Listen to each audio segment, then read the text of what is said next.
from this side of town, it is a mixed kind of bag when it comes to some of the reactions we are hearing from the leaders that are attending this particular conference. And of course, that conversation has sparked a fresh conversation on the national agenda when it comes to devolution further. And actually, one of the key issues that is emerging is that from NASA leader Raila Odinga is that there needs to be an all-inclusive kind of government, and that's why it is in line with that proposal. But to help us also just dissect this issue further, we are now joined by the Senator for Kakamega, and that is Cleophas Malala. Many thanks, Senator. What are your immediate reactions to Deputy President's remarks saying that we cannot go the route of having 14 other regional governments? Devolution must only be cascaded downwards, and this comes on the back of Raila Odinga's push to have a new proposal where we can have 14 regional governments.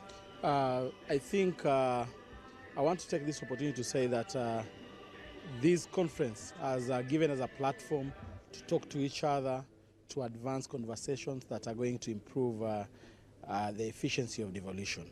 And we have so far had two proposals, one from Raila Amolo Odinga with my coalition leader, and the contrary one from the Deputy President. I want to believe that this is just a platform of discussion. This should not be interpreted as a political battle. This is a battle of wits. We are looking in ways in which we can enhance devolution. On the issue of whether we should have a three-tier or we should maintain the existing one, I think I will want to support my party leader when it comes to forming economic blocks, that are going to put together a certain number of counties which are going to share resources, which are going to attract investors. For instance, here in Kakamega, we have water coming all the way from Nandi. Nandi is supplying us with water, and we are supplying Busia with water. And therefore, it will be better off if we are clustered into a unit that we can use our synergy to ensure that we enhance devolution. And therefore, Honorable Raila Odinga's proposal is a proposal that needs to be conceptualized. It needs to ferment in us. Let us not look at it as a political agenda. Mm-hmm. This is an agenda to help the devolution. All right. Nevertheless, I still support again the Deputy President, who insists that devolution is supposed to go downwards. In my address, in my opening remarks, I insisted that devolution is supposed to go down to the villages. I insisted that the MCAs are the engines of devolution. Mm-hmm. And therefore, if you segregate them, you will not achieve the dream as envisioned in the 2010 promulgated constitution. But Senator, in all fairness, as you try to strike a balance in this conversation, on the flip side, if we are to have 14 more regional governments, according to Raila Odinga's proposal, it is actually geared towards ensuring that we have an all-inclusive kind of representation. And of course, this will have some cost implications when it comes to government spending, which is already pretty high. And as you put this into context for us, what are some of the other implications this might have? Of course, we start by looking at the positive side before we look at the cost implications. Of course, any idea that comes with the change must come with financial implications. But let us now look at the positivity of this idea. The positives are that, one, we are going to have resources shared without much ado. We are going to have synergy. We are going to have cohesion and integration in our country.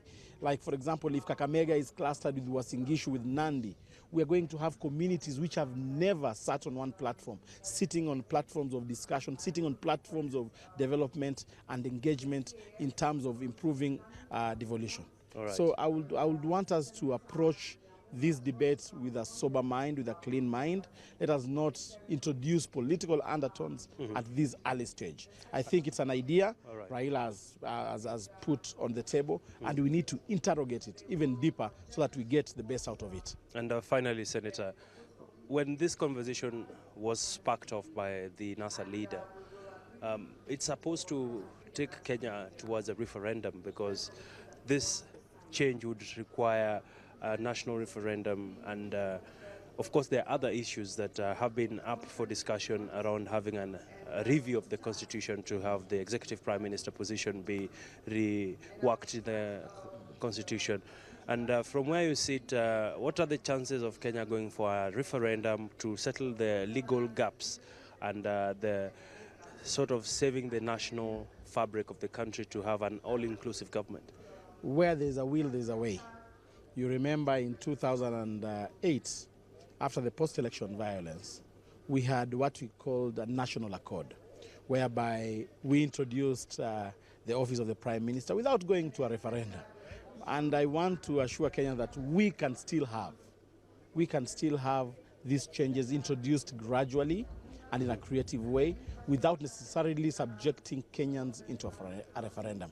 Secondly, we can still wait until 2022, when we shall be having a general election, and have these changes, the constitutional changes, running concurrently with the general elections. So it depends with the open-minded approach we give this proposal. Let us not be in a hurry to politicize and mudsling it with negativity. I think it's an idea whose time has come. Let us strengthen devolution. Of course, we cannot introduce an idea like devolution and want it to remain the way it is. A child must grow. Devolution is a child that was born in 2010 when we promulgated our constitution, and it must grow. And the only way it can grow is to have such changes, the one Right Honorable Raila Amolo Odinga introduced. All right, many thanks, Senator Cleophas Malala, representing Kakamega County.